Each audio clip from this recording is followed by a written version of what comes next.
Prezados compatriotas, não é uma honra e não é um prazer falar aqui do tema que vamos tratar aqui hoje, que é o Great Reset, né, o grande reinício em português, e o novo normal, que eu prefiro chamar de novo normaltus, pelo maior realismo do termo novo normal em relação a novo normal, ou então novo anormal. Né? Nessa conversa de hoje, não vou falar propriamente de pandemia. Né? O assunto pandemia já foi abordado em outra conversa que está aqui no canal, uma conversa muito boa, muito produtiva, que tive aqui com os professores Márcio Solino e Jamil Abreu. Né? Então, naquela live, sim, a gente falou de pandemia. Nessa live aqui, vamos falar das consequências políticas, sociais, culturais, geopolíticas, biopolíticas, trazidas a pretexto da pandemia. Como a gente vai ver aqui, isso tudo já estava planejado bem antes da pandemia, e a pandemia foi o pretexto para a imposição de toda essa agenda macabra, né? De toda essa agenda que visa estabelecer o império total, o controle total das altas finanças sobre os países, sobre os povos, sobre as sociedades. Né? Mas eu já aviso, né, que, ao contrário do que é oficialmente dito, né, o grande reinício, o Great Reset, não vai começar em 2021. Já começou. Né? Pelo menos no Brasil, já começou pelo menos desde a Operação Lava Jato, que foi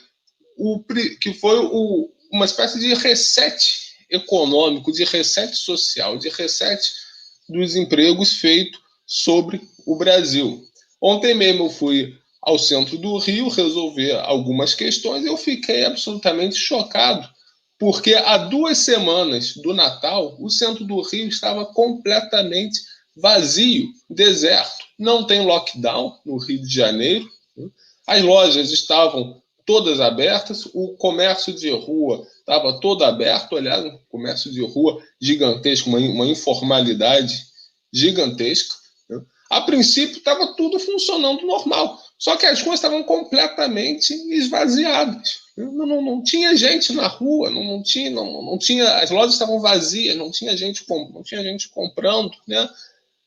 Isso não é só por conta dos efeitos da pandemia. É claro que a pandemia, os efeitos da pandemia ajudam, porque trabalho remoto, então muita gente que trabalhava em escritório no centro do Rio não está indo mais, né? Você está deixando de trafegar no centro do Rio, está deixando de consumir no centro do Rio. Né? Enfim, medo da doença que muita gente ainda está tendo, né? Mesmo com o uso generalizado de máscaras, embora no Rio não seja tão generalizado assim, né? Mas ainda tem muita gente com medo. Isso pode explicar uma redução, mas principalmente porque os empregos no Rio de Janeiro, os salários, os rendimentos foram dizimados com a Operação Lava Jato, que destruiu a nossa indústria naval, destruiu a indústria de construção civil, destruiu muitas empresas associadas às empreiteiras, à indústria naval, à indústria do petróleo, toda essa privataria maluca que está fazendo um aumento gigantesco das perdas internacionais. Então, o dinheiro, ao invés de ficar aqui gerando emprego, gerando oportunidades aqui dentro, vai para fora. Então, muitos postos de trabalho são perdidos aqui. Né? Então, tudo isso contribui para essa situação calamitosa. Né? Então, 2 horas da tarde, passando numa das principais, eu andando, né, trafegando com uma das principais ruas ali do centro do Rio, cheia de lojas, a 7 de setembro, tinha um momento ali que só tinha eu mais uma mulher ali, andando ali no trecho de rua. Isso há 2 semanas do Natal. Né? Ou seja, de certa forma, o Brasil já foi em grande parte resetado. Né? O Great Reset já começou aqui desde a Operação Lava Jato, né? Que cumpriu com muitos dos objetivos que as altas finanças querem impor agora ao mundo todo. Talvez isso explique, inclusive, por que as políticas de confinamento no Brasil não têm sido tão rígidas quanto têm sido na Europa, nos Estados Unidos, em países mais desenvolvidos. Porque, de certa forma, o que as altas finanças queriam com o Great Reset, em grande parte, elas já conseguiram aqui. Então, a gente já está meio largado, a gente já está resetado, né? Ao passo que o europeu, o estadunidense, que ainda tem alguma coisa a perder, esse é o que está mais sofrendo aí com os efeitos de confinamento, de lockdown, né? Porque são eles que têm alguma coisa para perder. Então é preciso resetar os países deles. É como a gente já está resetado, então talvez até deixem a gente andar livremente aí. Mas não é andar livremente com liberdade social, que é a liberdade que importa. Não é o andar livremente que deixam a gente fazer aqui, é simplesmente que estamos abandonados, né? E o Brasil, de certa forma, é um espelho do que será o mundo capitalista como um todo a partir dos próximos anos, né? Com a pandemia sendo o pretexto, né, para a imposição de um regime de controle e de destruição econômica, social, cultural, que tem por objetivo reforçar o poder das altas finanças, desmaterializar as sociedades para financiarizar, né? Sacrificar as sociedades, as suas relações materiais, sociais e culturais no altar da especulação financeira. E aí vocês podem perguntar, isso já não tinha antes? Sim, isso já é um processo anterior. E essa é uma discussão que nós vamos ter aqui também, né? A discussão de que o Great Reset, o grande reinício, na verdade não é um reset, não é um reinício propriamente dito. É a continuação de uma política sistemática de expoliação que começa com o neoliberalismo, né? Ou seja, com o neoliberalismo, as sociedades começam a ser pilhadas, começam a ser expoliadas para favorecer os circuitos de especulação, prejudicando empregos, destruindo oportunidades, destruindo investimentos e destruindo, inclusive, a capacidade cognitiva das pessoas, uma vez que a capacidade cognitiva geral das sociedades acompanha o seu estágio de desenvolvimento e vice-versa, né? As relações materiais e a capacidade cognitiva de inteligência das pessoas se aperfeiçoam conjuntamente. Por isso que quanto mais desenvolvidos os países, quanto mais produção, não digo só de produção tecnológica, mas de produção cultural, de produção artística, de produção humana, né? Quanto maior a capacidade criadora de um país, maior o seu desenvolvimento econômico e maior é a sua contribuição para o espírito humano. As duas coisas, as duas dimensões vão juntas, né? E, no entanto, já existem pesquisas feitas em vários países capitalistas, né? Inclusive países extremamente desenvolvidos, como Noruega, Dinamarca, Alemanha, né?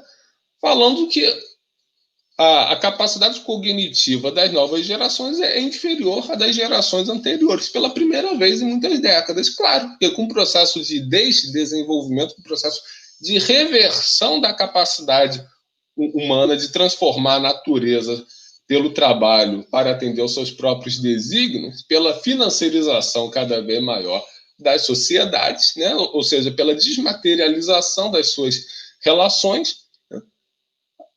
E pelo controle cada vez maior que a grande mídia exerce sobre as pessoas, né?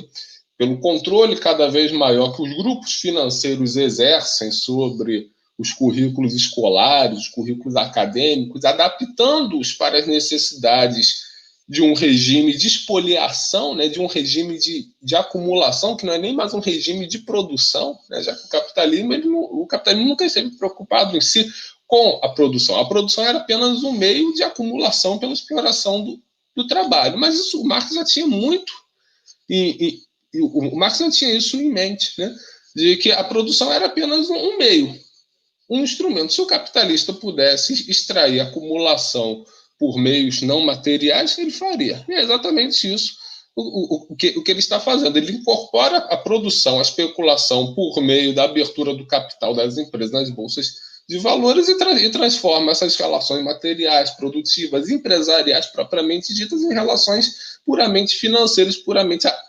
abstratas de fazer dinheiro a partir do dinheiro. Né? Só que isso gera um processo de destruição da capacidade criadora da sociedade, de modo que as novas gerações que já estão crescendo sob esse regime de não desenvolvimento, de desdesenvolvimento, estão ficando mais burras que as gerações anteriores. E com isso, ficando mais burras também, ficam mais suscetíveis ao controle e ficam menos dispostas, menos propensas a transformar essa realidade no sentido que seja mais benéfico para a maioria. Né? Então, a gente vê que são vários processos conjuntos, né? E o Great Reset, longe de ser um reinício, ele é apenas a continuação de um projeto. Ele é o aprofundamento de algo que começou, digamos assim, nos anos 80, anos 90. Começa no Brasil para valer mesmo no início dos anos 90 com o governo Collor. Né? E o Brasil foi um dos países mais bem-sucedidos, né? Mais bem-sucedido em termos de destruição. Né? Foi um dos países que mais destruíram o que ele tinha de efetivo.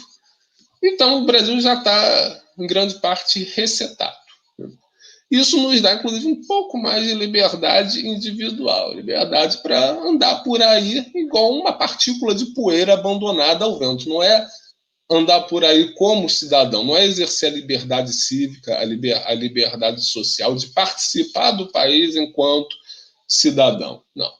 É a liberdade de estar abandonado, uma liberdade precária, né? É uma liberdade que se compatibiliza muito bem com a escravidão. E a escravidão universal é o objetivo do grande reinício, do Great Reset, e normalizar a escravidão, normalizar a maldade, a bizarrice. Isso é que significa o novo normal, né? Ou melhor, o novo normaltus, né? O novo anormal. Né? Às vezes pode falar, e o que é isso de novo normaltus? Quem foi Malthus? Bem, para quem não sabe, né? E ninguém precisa saber, né? Porque isso não é algo tão comentado, isso não é algo nada comentado na grande mídia, isso é algo um pouco mais hermético. Thomas Malthus foi um economista britânico do final do século XIX, início do século XX. Ele foi o primeiro professor de economia propriamente dito. Ele era professor de um colégio de preparação para a formação de oficiais da Companhia das Índias Orientais, que era a empresa colonialista da Inglaterra. Né? Ou seja, o Malthus era professor de economia para formar os quadros administrativos, os quadros diretores do colonialismo britânico. Né? Um colonialismo que já era absolutamente financeirizado, porque respondia aos desígnios da Banca de Londres, né? da City londrina, né? Que já era o grande grupo de poder que assumiu o poder efetivamente na Inglaterra com a Revolução Gloriosa de 1688, quando houve a fusão das casas reais da Grã-Bretanha e da Holanda. Né? A Casa Real Holandesa é outra que é extremamente ligada ao alto setor financeiro. Né?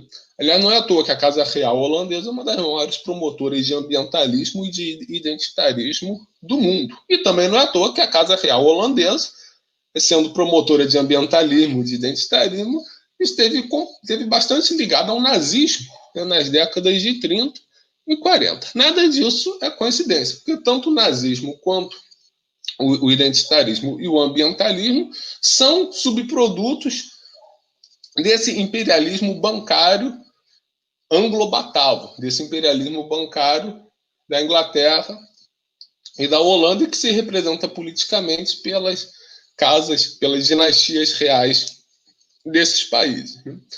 E o Malthus era o economista-chefe do colonialismo britânico. Foi ele o responsável por formular a ideologia oficial do colonialismo britânico, que permanece até hoje, né, que é chamada de malthusianismo. Foi popularizada com esse nome, malthusianismo. E o que o Malthus propunha? Em plena Revolução Industrial, porque no final do século XVIII, início do século XIX, a Inglaterra vivia um processo profundo de transformação tecnológica, de industrialização, vivia um processo nunca antes visto de criação de riqueza por meio de novas técnicas, por meio da introdução de novas habilidades, de novos instrumentos, né? Num contexto de absoluta revolução industrial, o Malthus vem e diz que a capacidade de criação de alimentos e de produtos necessários para a subsistência humana crescia apenas de forma aritmética, crescia de forma apenas linear, enquanto que a população humana cresceria naturalmente em proporção geométrica, em proporção não linear. Ou seja, sempre haveria um descompasso entre o crescimento da população humana e o crescimento da capacidade de produção dos alimentos e dos demais produtos necessários para manter a existência humana. Isso em plena Revolução Industrial, ou seja, com um crescimento absolutamente não linear, um crescimento absolutamente explosivo da capacidade criadora humana e, consequentemente, da capacidade de produção de alimentos, o Malthus vem com essa. Né? E qual era a solução que ele propôs? Né? Se fosse uma pessoa bem intencionada, se fosse uma pessoa que realmente se preocupasse com o seu país, com os destinos da sua coletividade nacional, ele diria, então precisamos aperfeiçoar o instrumental técnico do país para produzir mais alimentos e poder sustentar uma população cada vez maior, já que uma população maior é mais gente existindo, né? mais gente existindo, isso permite mais pessoas trabalhando, uma maior cooperação, uma maior divisão do trabalho, portanto, uma maior produção de riqueza num círculo virtuoso, né? Mais mercado consumidor para a indústria nacional, mais mercado consumidor para a agricultura nacional, ou seja, mais população significa mais riqueza, né? Riqueza em todos os sentidos. É mais gente para ocupar as diferentes funções da sociedade, para criar mais funções na sociedade, para tornar a sociedade mais complexa, mais rica. Né? Então, Malthus diria, se a população está crescendo, né, então vamos aperfeiçoar o nosso instrumental técnico para manter o nível de vida dessas pessoas, para essas pessoas poderem subsistir. Mas não. Né? Como ele não era uma pessoa do bem, ele não pensou assim. Né?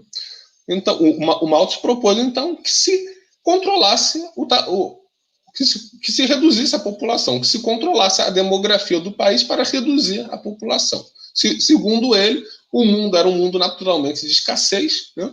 Não adiantava querer melhorar o mundo porque ele não ia melhorar, não adiantava querer desenvolver a economia porque ela não ia se desenvolver. Isso ele falando em plena Revolução Industrial, tá? O que é mais bizarro ainda, porque as ideias dele estavam em completo descompasso com a própria realidade do país.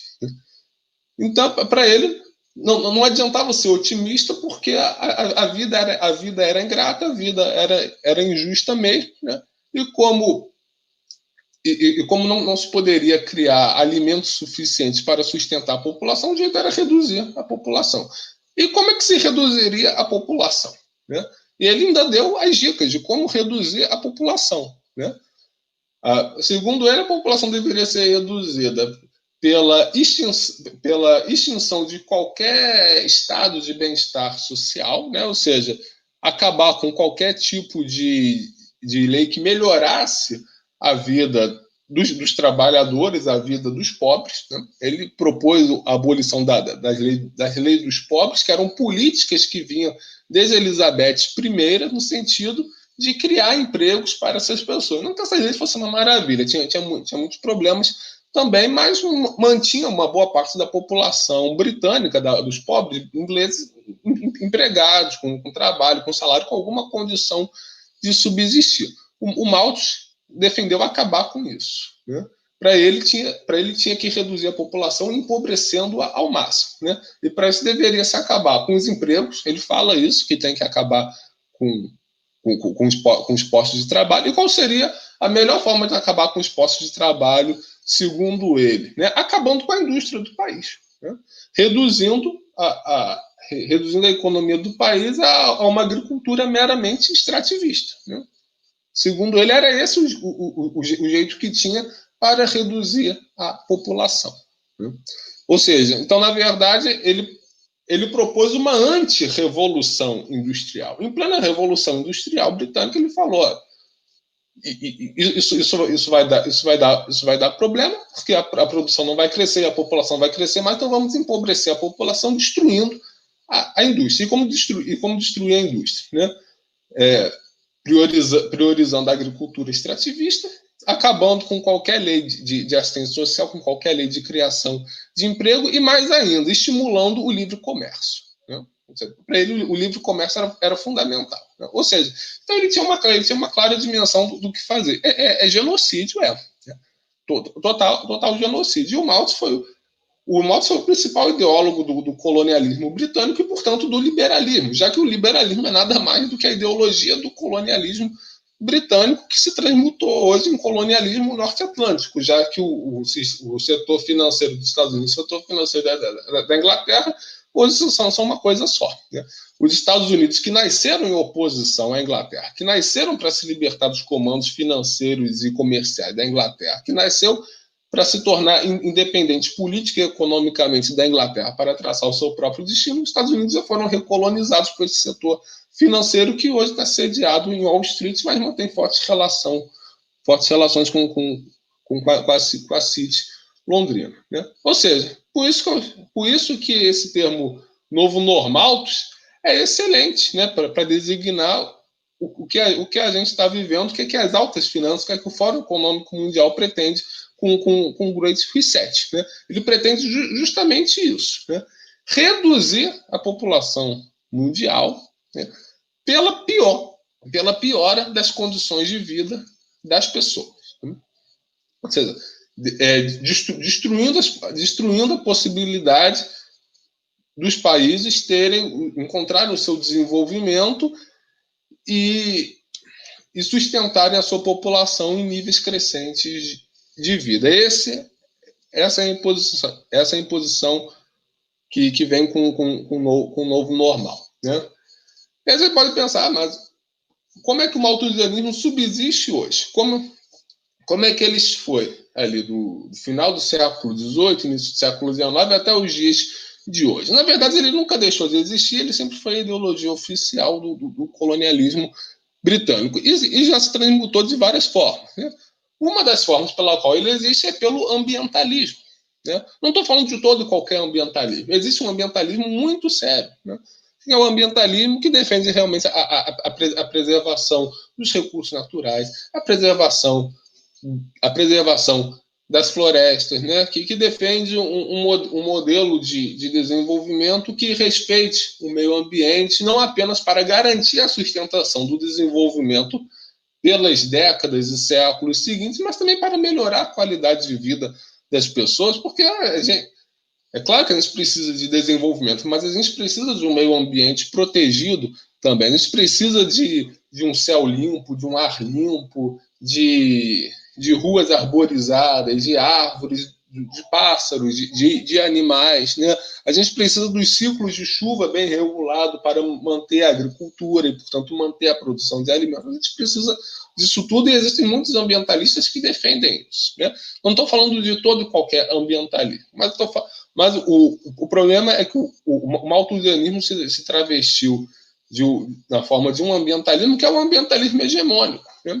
E não é hegemônico só agora com a Greta, não. Já vem de muito e muito antes, desde o final da Segunda Guerra Mundial, que já existe uma corrente ambientalista que defende que para proteger o meio ambiente tem que reduzir a população do mundo, né? Que defende basicamente que o homem é a praga do mundo, ou como se tornou famoso nesse ano, que o homem é o vírus do planeta, né? Nós não somos vírus, coisa nenhuma. Nós não somos pragas, coisa nenhuma. Nós somos seres vivos e temos direito a existir em níveis crescentes de vida. Isso é o humanismo, né? O humanismo é considerar que todas as pessoas têm direito a um padrão digno de vida, né? E esse padrão digno de vida só pode ser alcançado pela cooperação para a transformação do meio de forma que ele se torne mais adequado, mais propício à vida humana nas suas múltiplas e variadas formas. Mas o ambientalismo hegemônico, que é o ambientalismo defendido pela coroa britânica, que é o ambientalismo defendido pelo FMI, pelo Fórum Econômico Mundial, ele não está nem aí para a preservação do meio ambiente, né? E muito menos para a preservação das pessoas. O que ele quer é a destruição da população, o empobrecimento da população, para assim manter as desigualdades de poder entre a aristocracia financeira e uma massa que essa aristocracia financeira pretende escravizar, né? Esse ambientalismo hegemônico quer destruir toda e qualquer forma de desenvolvimento para facilitar a acumulação financeira. Tanto é que esse ambientalismo vive atacando toda e qualquer forma de produção industrial, principalmente as produções industriais soberanas, que permitem a cada país autonomia sobre seus próprios recursos e capacidade de utilizá-los para prover as suas próprias demandas, os seus próprios interesses. Existe uma demonização dessas indústrias soberanas, como indústria de petróleo e gás, né, da Petrobras no Brasil, né, da geração de energia, como a campanha contra Belo Monte, né, que foi uma campanha baseada em valores ambientalistas que eram, na verdade, malthusianos. A campanha contra a usina nuclear, contra a energia nuclear, então, que não emite nenhum gás estufa, que não emite nenhum gás que contribui para o suposto aquecimento global, foi completamente demonizado. E, no entanto, ninguém protegeu melhor a natureza em Angra dos Reis do que as usinas nucleares, do que o programa nuclear. Tem toda uma reserva ambiental imensa ali que foi criada por conta da construção da usina nuclear e que o Bolsonaro agora quer destruir, né, quer acabar com essa reserva ambiental. Assim como ele também já disse que quer acabar com as usinas nucleares. Só não acaba porque ainda existem setores militares que estão interessados em manter aquilo, em manter as usinas nucleares. Só não acabou por conta disso, porque se dependesse do Paulo Guedes, acabaria tranquilamente.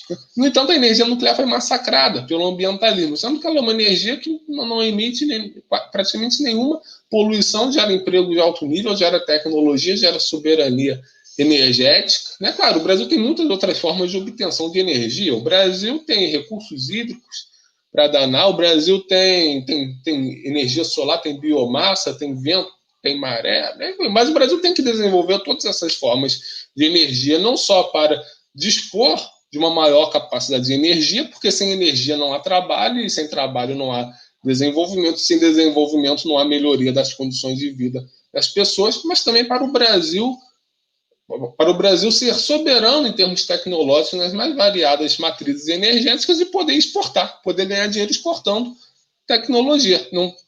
Tecnologia de energia não é nem para usar energia para dentro, não necessariamente, se precisar, claro, né? Mas não necessariamente, você pode exportar essa tecnologia. Daí a necessidade de diversificar. E o Brasil, sendo um país tão rico, com uma natureza tão vibrante, então existem muitas matérias-primas, existem muitas fontes de recursos para as quais a nossa capacidade criadora pode atuar no sentido de criar fontes energéticas, fontes que alimentem o nosso desenvolvimento, que façam o Brasil um país melhor para todos, né? E, no entanto, esse desenvolvimento é que é atacado por esse ambientalismo hegemônico, cujo objetivo não é a preservação do meio ambiente, cujo objetivo é exatamente a destruição do desenvolvimento para impedir que as pessoas vivam de forma digna e assim reduzir a população pela miséria, tal como Malthus defendeu, né? E os princípios, os preceitos desse ambientalismo hegemônico são exatamente iguais aos de Malthus, né? Ou seja, diz que a população sempre tende a crescer mais do que as fontes de produção de alimentos e de produtos necessários para a subsistência das pessoas. É uma visão pessimista, é uma visão anti-humanista, é até mesmo uma visão anticristã da economia e da sociedade, né? Porque isso está no Gênesis, está na Bíblia, né? Que Deus falou para o homem crescer e multiplicar. crescer e multiplicar-vos, ocupar a terra, trabalhar a terra. Isso está não exatamente com essas palavras, mas a ideia é essa, né? Então, essa concepção que está na Bíblia é uma concepção humanista. Você não precisa ser cristão para entender o sentido disso, né? E o malthusianismo, assim como o ambientalismo, o que é malthusianismo, né? Apresenta uma visão anticristã, né? Uma visão anti-humanista da economia e da sociedade. Uma visão que não está aí para defender a vida humana e defender a natureza, mas justamente para prejudicar a vida humana e favorecer a expoliação das massas por uma aristocracia financeira e colonialista, né? Ou seja, para transformar os países em meras reservas de recursos naturais para que os centros financeiros, os centros capitalistas possam explorar melhor, né? É isso que o malthusianismo e o ambientalismo propugnam, né? E um dos momentos decisivos, um dos momentos mais importantes da escalada malthusiana foi em 1972, né?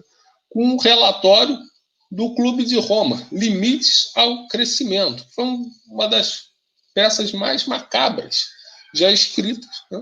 Limites ao Crescimento praticamente reciclou o Malthus, né? Deu uma requentada no Malthus, né? Era um Malthus requentado que falava que em 40 anos, se a população não reduzir, que se a população mundial não reduzisse, que o planeta ia acabar. Era basicamente isso. Em 1972, o relatório do Clube de Roma defendia a redução populacional como uma forma de não esgotar os recursos naturais. Segundo eles, se a população mundial não fosse reduzida até os anos 2000, haveria um colapso mundial em termos de abastecimento. Bem, os anos 2000 já passaram, né? E os recursos naturais não se esgotaram como o Clube de Roma previu. Mas qual era o principal interesse do Clube de Roma? Rebaixar o padrão de vida das pessoas. O Clube de Roma foi bastante enfático nisso, né? E quem fazia parte do Clube de Roma? Né? A alta aristocracia financeira, que na época ainda era ligada à indústria, mas já estava se despegando da indústria, né? Então, quem estava no Clube de Roma? Os altos diretores da OCDE, da OTAN, os Rockefeller, né? Toda essa gente. Então, o Clube de Roma, em 1972, já lançou o que seria o Great Reset, né? Toda a ideologia do Great Reset já estava lá no relatório do Clube de Roma, Limites ao Crescimento, né?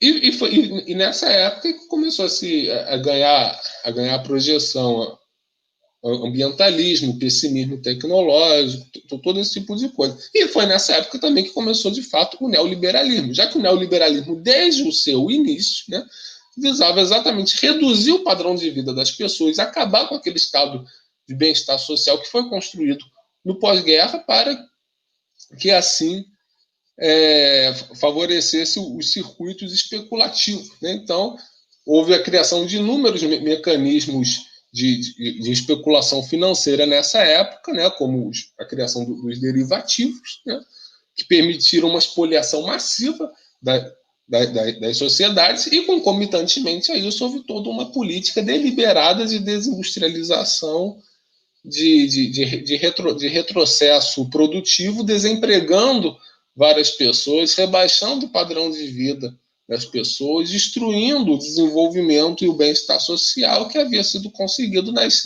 3 décadas seguintes à Segunda Guerra Mundial, né? Então, o neoliberalismo o neoliberalismo é malthusianismo aplicado, né? E tanto um quanto o outro são manifestações da ideologia financeira anglo-saxã, né? Do imperialismo financeiro anglo-saxão, né? E tudo isso veio à tona, ganhou força recentemente com o discurso ambientalista da Greta, né? A Greta foi bem clara em dizer que se toda a população mundial tivesse o padrão de vida de um sueco, precisaria de 4 planetas Terra e meio. Esse papo é antigo, essa retórica é antiga, essa retórica vem da época do Clube de Roma e até diante, né? Essa retórica vem de Malthus, na verdade, né? Essa retórica vem do imperialismo financeiro anglo-saxão, desde quando ele existe, né? Mas ela requentou esse tipo de coisa. E passou 2019 inteiro, né? A Greta passou o ano de 2019 inteiro defendendo a redução do padrão de vida das pessoas, defendendo que as pessoas reduzissem o seu padrão de vida para que o planeta não sucumbisse, para combater as mudanças climáticas. Houve toda aquela histeria em relação às mudanças climáticas. Né? Só que ninguém deu bola para a Greta. Né? Ninguém. No máximo as pessoas falam assim, bonito, legal, bacana, mas ninguém levou muito a sério. Né? O Putin deu uma chamada na Greta, né? Com uma resposta muito boa, falando que queria que a Greta fosse para algum país do terceiro mundo e falasse para as pessoas lá que elas não podem ter o mesmo padrão de vida que um sueco, né? Embora, se a Greta viesse ao Brasil, certamente seria aplaudida por muitos, né? Falando isso, né? Muitos brasileiros acham isso mesmo, né? Lamentavelmente, muitos mexicanos também, né? Inclusive, a Greta se envolveu diretamente num protesto contra a construção do Trem Maia, no México, que é uma obra que o López Obrador está fazendo no sul do México, que é a região mais miserável do México, de construção de um trem para integrar o Pacífico ao Atlântico e gerar alguma infraestrutura ali para atrair investimentos e melhorar um pouco a renda média, a condição de vida daquelas pessoas, já que o sul do México é equivalente ao Nordeste brasileiro, é a área mais pobre. Né? E aí o López Obrador está fazendo essa obra importantíssima, essa obra estratégica de integração nacional, de desenvolvimento regional, e a Greta se opôs à obra. Ela assinou um manifesto contra a obra do Trem Maia, sendo que ela mesma que quer que ninguém mais ande de avião para andar de trem. Né? E o López Obrador resolve construir trem e ela vai e se opõe. Né? E por que ela se opõe? Claro, talvez ela nem saiba, ela é só uma marionete, né? Mas quem está por trás dela não quer desenvolvimento nenhum, né? Quer reduzir a população aumentando a miséria, né? Destruindo qualquer possibilidade de desenvolvimento, qualquer prática de desenvolvimento. Né? Então, esse ambientalismo, que a gente pode chamar muito bem de necroambientalismo, porque ao invés da preservação da vida, o que o necroambientalismo quer é acabar com a vida humana. Né? Aí usa a preservação da natureza, que é um objetivo politicamente correto, como embalagem para esconder o malthusianismo, para esconder o colonialismo britânico, né? cujo objetivo é reduzir a população dos países para que sobre mais recursos para essa aristocracia financeira. Né? Para que não haja desenvolvimento, para que não haja mobilidade social, para que essa hierarquia estratificada, para que essa assimetria de poder entre os barões do dinheiro e a massa, né, não se reduza. Então, é por isso que eles querem acabar com todo e qualquer tipo de desenvolvimento. O que eles querem, na verdade, é um mundo só para eles. Né? Um mundo só para aqueles que eles julgam ser dignos de viver, que são eles. Aí vem racismo, vem eugenia, vem isso tudo aí. Né? Tudo isso faz parte da essência do imperialismo financeiro anglo-saxão, que tem no ambientalismo uma das suas principais manifestações. Né? E após décadas de neoliberalismo, eles querem aprofundar isso. Né? Não conseguiram convencer o mundo pela singeleza de uma menina escandinava, e aí resolveram partir para algo mais pesado. Né? Resolveram partir para algo mais drástico, que foi a pandemia. Não vou aqui discutir se a pandemia foi criada para isso ou não. Eu não sei. Né? Eu não sei. Eu não sei se o vírus foi criado propositalmente ou não foi. Aliás, essa discussão nem vem ao caso, porque é uma discussão que não vai levar a gente a lugar nenhum. Muito mais interessante a gente descobrir para que serve, para que serviu em termos políticos a pandemia, para que serviu em termos políticos, né, todo esse conjunto de mudanças que vieram a pretexto do combate ao coronavírus, né?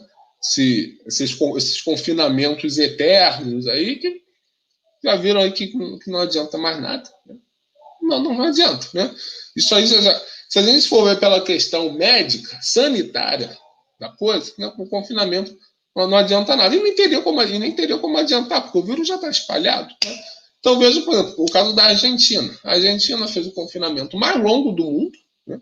Um dos confinamentos mais longos e mais severos do mundo.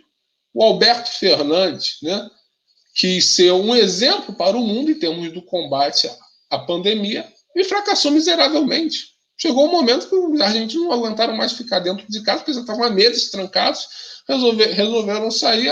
O próprio povo argentino decretou o fim do lockdown na Argentina. E mesmo com todas aquelas medidas, mesmo com aquele confinamento longuíssimo, hoje a Argentina já tem uma taxa de mortalidade, né? Já tem um índice de mortos por milhão maior que o Brasil, né? Que, na prática, fez um confinamento muito meia-boca. Né? Ou seja, lockdown não adianta nada. Né? Isso se a gente for ver, as estatísticas dizem isso. Se a gente compara países que fizeram, não fizeram. Suécia, que não fez que não fez lockdown, né? não fez confinamento. Só restringiu algumas atividades ali, universidades, mas não fez lockdown. As pessoas continuaram andando por aí. A Suécia tem resultados melhores do que a Inglaterra, a França e a Espanha. Então, só isso aí já mostra que tem algo muito errado com as cidades, que o lockdown é a solução. O único país do mundo que fez lockdown e acabou com o vírus foi a China. Agora, sabe-se lá por quê, né? Não vou aqui espalhar nenhuma hipótese, mas é um fato.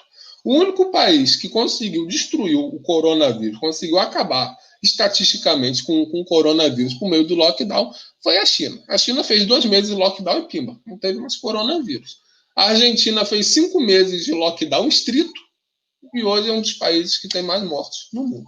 A Argentina e vários outros países também. Todos os demais países do mundo, menos a China. Ao longo do vídeo, talvez a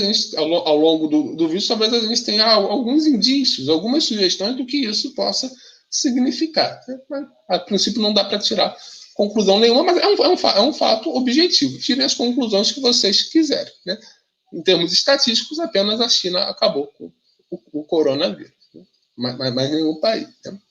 Então, aí a gente pergunta, então qual é o objetivo do confinamento prolongado? O confinamento é esse que voltou a todo vapor na Europa. Né? Apesar dos protestos lá, tudo mais, mas voltou a todo vapor. Aqui no Brasil acabou não voltando porque a gente já está resetado. Né?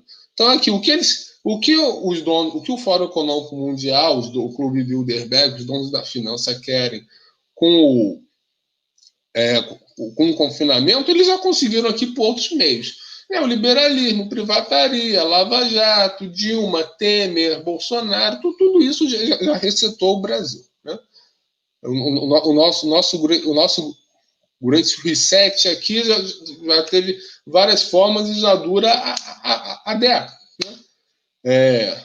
Mas isso aprofundou desde 2015, né? Com Lava Jato, com Dilma, e depois Temer, Bolsonaro, Paulo Guedes, tudo isso já resetou o Brasil. Então, ironicamente, isso nos garante alguma liberdade, entre aspas, embora eu não goste de chamar isso de liberdade, porque liberdade é coisa séria. Liberdade não é simplesmente você estar desimpedido de fazer alguma coisa. Isso quando você abre uma torneira e a água cai livremente, isso também é liberdade. Nesse sentido. Mas a liberdade humana é uma liberdade mais nobre, porque é a liberdade social, é a liberdade de ser um cidadão, é a liberdade de fazer parte de uma coletividade, de contribuir para ela e de colher os frutos dela também. Né? É a liberdade de ser um ser humano enquanto ser social, enquanto ser político. Né? Isso é a liberdade para valer, e essa liberdade nós não temos. Mas os países subdesenvolvidos, em geral, não têm essa liberdade, porque essa liberdade só vem com desenvolvimento, só vem com a soberania nacional e com o desenvolvimento, que é uma das manifestações da soberania. Né? Mas nos países que ainda têm algo a perder, a segunda onda de confinamento veio com força total. Para quê? Para forçar justamente esse reset, esse reinício, que na verdade não é reinício, é a continuação da destruição das sociedades que começou com o neoliberalismo seguindo uma agenda malthusiana de destruição do desenvolvimento e de redução populacional em benefício de uma oligarquia financeira anglo-saxã. Então, é mais ou menos esse o panorama em que nós estamos. Né? Então, mas aí você pode falar, mas esse negócio de Great Reset, isso é teoria, isso é teoria da conspiração. Isso não existe. Muita gente ainda acha que Great Reset é teoria da conspiração, mas eu digo que não, né? E vou mostrar para vocês aqui o site, aqui a página do Great Reset no Fórum Econômico Mundial para provar que não é teoria da conspiração, para provar que não é fake news de WhatsApp, que é um projeto político mundial muito bem delimitado. Né? Então, vou aqui compartilhar a tela.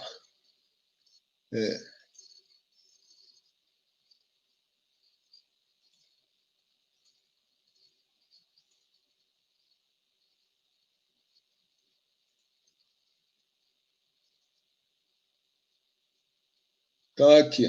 Essa aqui é a página do Great Reset no World Economic Forum, né? Aquele Great Reset. Tem até uma página aqui, né? Então, aí tem todo um discurso, aqui, né? Uma necessidade urgente dos parceiros globais de cooperar, né? Em administrar simultaneamente as consequências diretas da crise do Covid-19 para melhorar o estado do mundo, né? O Fórum Econômico Mundial está começando a iniciativa do Great Reset. Mas isso não é para melhorar a condição do mundo, coisa nenhuma, é para melhorar a condição deles, né? Mas a gente vai voltar a essa página aqui depois, né? Eu vou retomar depois essa página aqui do Great Reset. Só agora eu vou mostrar para vocês toda a construção do novo normal, né? Porque a gente ouve falar muito do novo normal agora, mas antes mesmo das medidas de confinamento, bem no iniciozinho de quando a pandemia começou a causar histeria aqui, bem no iniciozinho já se falava de um novo normal. Né? Ou seja, como é que pode? No início de uma pandemia, você fala que as coisas vão mudar para sempre. Vão mudar não só em relação às questões de saúde, mas em relação às questões gerais. Né? Como é que pode? Isso é um indício de que era um projeto que já havia sido desenhado antes, né? E que a pandemia acabou sendo o pretexto para a imposição desse projeto. Né? Então, aqui eu vou compartilhar aqui mais uma vez uma tela aqui, né? Deixa eu ver aqui.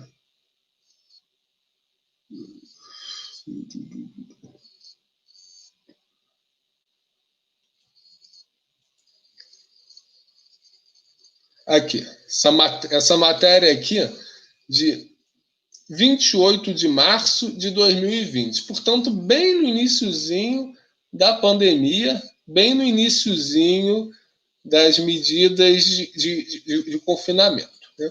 Aí aqui, uma matéria do UOL, né? Não há volta à normalidade. Então, temos de mudar paradigmas, diz filósofo. Né? Uma audácia muito grande. No início de uma pandemia, ela já está falando que não vai voltar à normalidade nunca mais. Né? Isso ela não estava falando em agosto, em setembro, em outubro. Ela estava falando em 28 de março de 2020. Né? Aí aqui, a matemática e filósofa Tatiana Roque, professora da UFRJ. Imagem cortesia da WWF. É curioso, né? Porque a WWF ela é uma ONG da coroa britânica e, curiosamente, foi o príncipe Charles, um dos que anunciaram o Great Reset. Né? Quem anunciou primeiro o Great Reset, além do presidente do Fórum Econômico Mundial, Klaus Schwab, o Klaus Schwab anunciou junto com o príncipe Charles, que é da coroa britânica e que controla a WWF, e que passou a imagem da professora Tatiana Roque como cortesia. Né? Então, isso aqui é uma página pública. Né? E no dia 28 de março, ela estava falando que não haveria volta à normalidade, que a gente teria que viver um novo normal. Né? Então, aqui, o que ela fala? Acho que não temos volta ao normal. Então, tratar de mudanças climáticas, tratar de renda mínima, isso é urgente. Você pergunta assim, o que é que mudança climática e renda mínima tem a ver com pandemia? Porque em 28 de março, né, as pessoas estavam preocupadas em sobreviver. Né? O que se dizia era que era um vírus muito sério, que ia matar todo mundo, era uma peste negra. Estava todo mundo preocupado em sobreviver. E aí, com todo mundo preocupado em sobreviver de um vírus que não se sabia bem o que era, ele não sabia praticamente nada, né? Ela vem aqui falar que não podemos voltar ao normal porque temos que tratar de mudança climática, tratar de renda mínima, que uma coisa tem a ver com a outra, né? Na verdade, o que tem é porque, na verdade, a pandemia foi o pretexto para a imposição de uma agenda de controle que já usava as mudanças climáticas como pretexto. E a questão da renda mínima, a gente vai voltar a isso aí quando a gente estiver um pouco mais adiante. Aí aqui, a fala foi feita pela filósofa e matemática Tatiana Roque, professora da UFRJ, no festival Hora do Planeta da organização WWF Brasil. Esse Brasil aqui é uma ironia, porque de Brasil não tem nada. A WWF é da coroa britânica. E um evento da coroa britânica organizado para falar do novo normal, ou melhor, do novo normal, né? Ou seja, para reforçar o discurso gretista, né? O discurso malthusiano, o discurso do Clube de Roma, de que não se pode voltar ao normal, o normal que a gente conhecia, porque tem que combater as mudanças climáticas. Né? Aí aqui, o evento sobre a consciência ambiental começou em 2007 na Austrália, né? Aí aqui, né? Então tem tudo. Tem tudo isso aqui tem mais gente aqui da WWF envolvida, né? Curso online contra fake news, que é, claro, tudo que contraria as finanças transnacionais, as finanças anglo-saxãs são consideradas fake news. Né? Então, aqui, Douglas Belchior, que integrou a mesa sobre renda mínima, ou seja, emprego nunca mais, vai todo mundo ter que subsistir com uma renda mínima. Né? Então, um texto interessante aqui.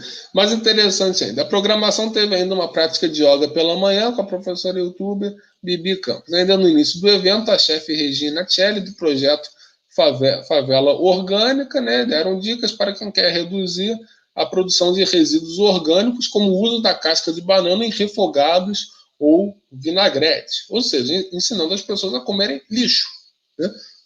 Isso é maltos na veia. Redução do padrão de vida das pessoas. Né? Ou seja, no novo normal você ninguém mais come comida de verdade. Você vai comer lixo. Né? E o nome do projeto é bem simbólico. Favela Orgânica, porque esse o projeto de destruição dos países passa justamente por isso. Favelizar todo mundo. Acabar com a classe média, que nasceu com desenvolvimento, que nasceu com a aplicação soberana de políticas desenvolvimentistas, né? Acabar com a classe média e fazer todo mundo virar favelado, né? Favelizar tudo, né? Mais uma vez, de acordo com a política de Malthus, né? De reduzir o padrão de vida das pessoas para controlar a população. Ou seja, ao invés de tratar de desenvolvimento, de melhoria, se trata de piora e convence as pessoas de que é chique comer lixo. Então, tudo isso já estava nesse evento aqui de 28 de março de 2020, o evento da WWF, né, da coroa britânica, a mesma que anunciou o Great Reset. Então, a gente... isso é só um exemplo. Ou seja, já no início da pandemia já estava se anunciando o projeto político, o projeto biopolítico, que, como a gente viu, não tem nada a ver com pandemia. Né? Ou seja, em plena pandemia, o discurso temos que acabar com o normal, vamos construir um novo normal. Né? Mas ali não se falou absolutamente nada de saúde. Né? Porque a pandemia, o principal objetivo político da pandemia não era proteger a saúde das pessoas, era impor essas mudanças políticas. Né? essas mudanças políticas que vêm no sentido do estabelecimento do controle total por parte do imperialismo financeiro. Né? E aí tem mais. Eu vou compartilhar aqui mais uma tela aqui. Deixa eu ver aqui. Aqui. Tem esse site aqui também, de Portugal, né? Do Diário de Notícias de Portugal. Aqui, 26 de março de 2020. Né? Ou seja, mais ou menos ali junto com aquele evento da WWF, que foi em 28 de março, bem no iníciozinho da pandemia, no Brasil, na Europa. Aqui, não haverá normal. Futuristas preveem mudanças permanentes pós-coronavírus. Né? Isso nem a mãe de Ná ousou tanto. Né? No início da pandemia, você diz, tudo mudou para sempre. Né? Ou seja, aí isso é um indício que leva a gente a pensar se, na verdade, todas essas mudanças já não estavam programadas previamente à pandemia e a pandemia não foi um pretexto para implementá-las. Né? Mudanças essas que, como a gente viu ali no caso do evento da WWF, já estavam querendo ser implementadas desde lá, a Greta lá enchendo o saco ali de que o mundo ia acabar, de que ia ter uma crise climática, etc. E tal. A Greta já queria que se aplicasse todas aquelas medidas. Só que como ninguém a levou a sério, né? Nenhum governo fez nenhuma mudança no sentido do que a Greta queria, aí tiveram que apelar para uma pandemia, né? Para forçar essas mudanças. Né? Mudanças essas que não tem nada a ver com a proteção em relação ao vírus, tem a ver com mudanças totais na organização dos países, das sociedades. Né? Então, aqui, né? A crise não acabou rapidamente, nunca regressamos ao normal. Né? Aí aqui, né? Os prognósticos que os futuristas fazem para o mundo pós-coronavírus. Os Estados Unidos da Europa, ou seja, destruição dos Estados nacionais europeus, mas isso já está avançado lá. Né? Aqui, a questão do Brexit desaparecerá da discussão. Ou seja, a questão nacional vai desaparecer da discussão para forçar uma unidade continental. Mas isso é problema lá dos europeus. Aqui, início do fim dos combustíveis fósseis. Né? Ou seja, os combustíveis fósseis, que são justamente os mais rentáveis em termos energéticos, né? As altas finanças querem acabar com eles. Por quê? Porque energia é a matéria-prima para o desenvolvimento e os combustíveis fósseis são os mais rentáveis em termos energéticos. Ou seja, para desenvolver um país, os combustíveis fósseis são os melhores. Né? Ainda são os melhores. Claro, outras energias devem ser desenvolvidas, mas combustíveis fósseis são imbatíveis. Hidrelétricas também têm bastante rendimento, só que nem todos os países têm condições de ter hidrelétrica. Felizmente, o Brasil é um país abençoado e tem um potencial de produção de energia hidrelétrica imenso, que ainda é subaproveitado, mas é bastante aproveitado, tanto que temos a segunda maior hidrelétrica do mundo, que é a de Itaipu. Né? Em capacidade instalada é a segunda menor, mas em termos de produção ainda é a maior, já que a de Três Gargantas ainda não está produzindo com toda a sua capacidade instalada. Né? Então, ou seja, acabar com os combustíveis fósseis faz parte do projeto de rebaixamento do padrão de vida das pessoas, já que os combustíveis fósseis são os mais rentáveis em termos de geração de energia e, portanto, de geração de trabalho e de desenvolvimento. Né? A indústria das companhias aéreas será diferente. Curiosamente, a Greta insistia bastante para acabar com a aviação. Né? O discurso da Greta era de que avião destruía o clima e que as pessoas tinham que parar de andar de avião. Né? Aliás, não à toa, né? O setor de aviação foi um dos mais atingidos pelas medidas de contenção do coronavírus. Né? Isso não é qualquer semelhança, não é mera coincidência. E por que a indústria de aviação? Simplesmente porque a indústria de aviação é um dos símbolos do estado de bem-estar social, é um dos símbolos da mobilidade social. A aviação permite que as pessoas de classe média, de classe média baixa, até pobres, né, em muitos casos, desloquem-se de um lugar para o outro. Né? Isso, por exemplo, num país continental como o Brasil, é fundamental ter a aviação, né, para andar para caminhar por grandes extensões territoriais num espaço curto de tempo. Por mais que se construa ferrovia, tem que se construir ferrovia, claro, mas ferrovia não substitui a aviação em termos de integração, de redução, de redução da dimensão do espaço-tempo. Né? Então, avião é um dos símbolos da mobilidade social, né? Que as altas finanças querem destruir, né? Para congelar a hierarquia social numa minoria privilegiada e numa maioria servilizada e despossuída. Aqui, maior transição laboral da história. Isso é muito importante. Né?